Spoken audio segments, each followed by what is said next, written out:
नमस्कार मित्रों। नव वर्ष की आप सबको हार्दिक शुभकामनाएं। दोस्तों, हर साल जब भी नया वर्ष शुरू होता है तो हम लोग कुछ रेजोल्यूशंस बनाते हैं, हम लोग कुछ वादे करते हैं अपने आप से। कई बार हम कहते हैं कि this year I am gonna work on my health, कि इस साल मैं अपने स्वास्थ्य के ऊपर काम करूंगा। कई बार कहते हैं कि इस साल मैं कोई नई स्किल सीखूंगा। कई बच्चे होते हैं वो कहते हैं कि इस साल मैं प्रॉमिस करता हूँ कि मैं अपने सारे होमवर्क असाइनमेंट्स टाइम पे सबमिट करूँगा। और बहुत तरीके के ये रेजोल्यूशंस हम लोग हर नए साल बनाते हैं।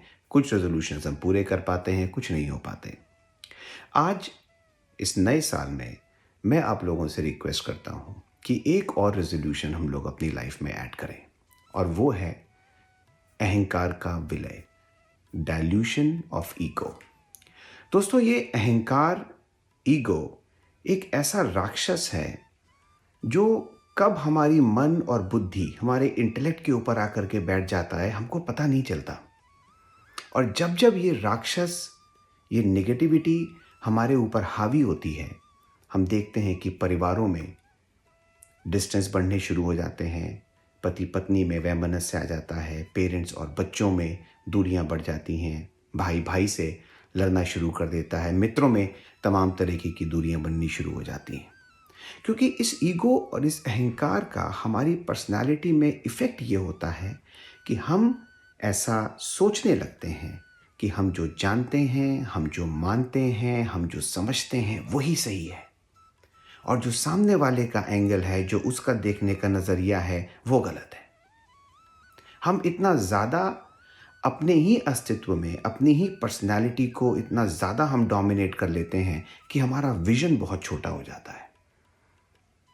सामने वाला कोई बात क्यों कह रहा है, उसके पीछे उसका क्या बैकग्राउंड है, क्या एक्सपीरियंस है, क्या उसके अनुभव हैं जीवन के जिसकी वजह से वो ऐसे रिएक्ट कर रहा है, हमारा ईगो इस चीज़ को हमें एक्सेप्ट नहीं करने देता।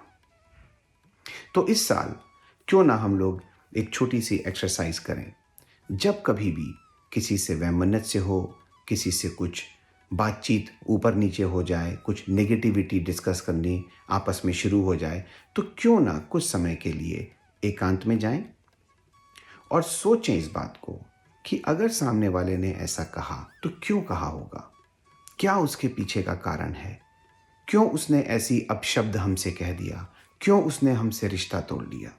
चाहे वो मित्र हो, वो पेरेंट्स हों, चाहे वो बच्चे हों, चाहे वो चाचा चाची, मामा मामी, भतीजा भतीजी, कोई भी हो, कोई भी व्यक्ति जो हमारे जीवन में है, अगर उससे कुछ वैमनस्य बन गया है तो थोड़ा सोचें, विचार करें कि क्या रीज़न हो सकता है इसके पीछे।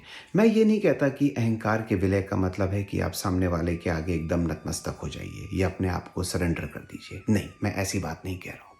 मैं सिर्फ इतना कहने का प्रयास कर रहा हूँ कि कम से कम समझें कि ऐसा क्यों कहा सामने वाले ने हमसे, ऐसा क्यों रिएक्ट किया उसने, उसके पीछे उसका क्या थॉट प्रोसेस है।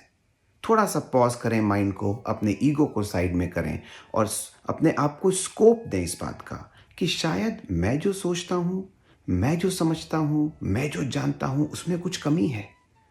तो क्यों ना हम उसके माइंड को एक बार समझने का प्रयास करें, और इस एनालिसिस के बाद अगर आपको फिर भी लगता है कि आपको अपने रिलेशनशिप में डिस्टेंस बनाना है तो बेशक बनाइए।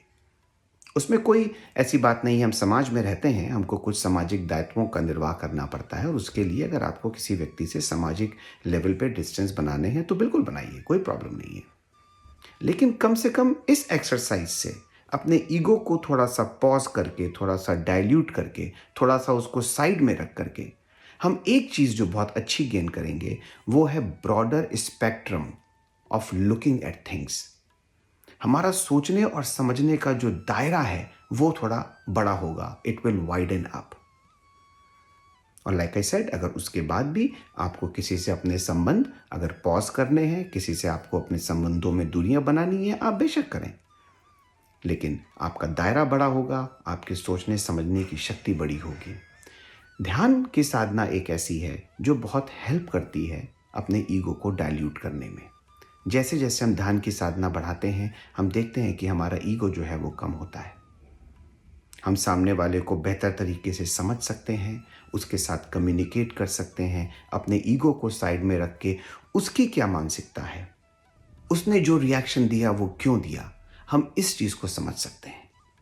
तो दोस्तों, इस नए साल में हम जो भी अपने रेजोल्यूशंस बनाएं, अपनी हेल्थ को लेकर के, अपनी लाइफ को लेकर के, अपनी स्किल बिल्डिंग को लेकर के, उसमें एक ही रेजोल्यूशन ज़रूर पूरा करने का प्रयास कीजिए कि हम अपने मन और बुद्धि को ईगो से कैसे फ्री कर सकें। और हम देखेंगे कि जैसे जैसे हमारे अंदर ये प्रैक्टिस आएगी ध्यान की साधना से, चाहे डे टू डे बेसिस पर इस एक्सरसाइज को प्रैक्टिस करके, we will feel at a very calm space. हमें ऐसा लगेगा कि हर बार ऐसा नहीं है कि मैं जो जानता हूँ वही सही है, या मैं जो मानता हूँ वही सही है, या मैंने जो सोचा है वही सही है। इसके अलावा भी कुछ हो सकता है जिसकी वजह से आज संबंधों में दरारें आ रही हैं। ईश्वर से यही प्रार्थना है कि इस साल हम सबको वो उपलब्धियां हो जो वो हमारे लिए उचित समझता हो, और हमें शक्ति दे अपने उस प्लान को जो उसने हमारे लिए बनाया है, हम उसके प्लान को एक्सेप्ट कर सकें, हम उसके प्लान को फॉलो थ्रू कर सकें। भगवान इतनी हमें शक्ति दे, इतना हमें सामर्थ्य दे कि हम उसकी नियति को एक्सेप्ट करें। दोस्तों, आप लोगों के मैसेजेस बहुत ही ओवरवेलमिंगली मैं पढ़ता हूँ, बहुत अंदर से एक हम्बलनेस होती है, बहुत अच्छा लगता है आप लोगों का इंटरेक्शन देख करके। फेसबुक पर मैसेजेस आते हैं, यूट्यूब पर आते हैं, व्हाट्सएप पर आते हैं। अपना प्यार, अपना मार्गदर्शन ऐसे बनाए रखिए। ईश्वर मदद करे हम सबकी। इसी कामना के साथ नए साल के लिए आप सब लोगों को बहुत बहुत बधाई। बोल गुरुदेव भगवान की जय।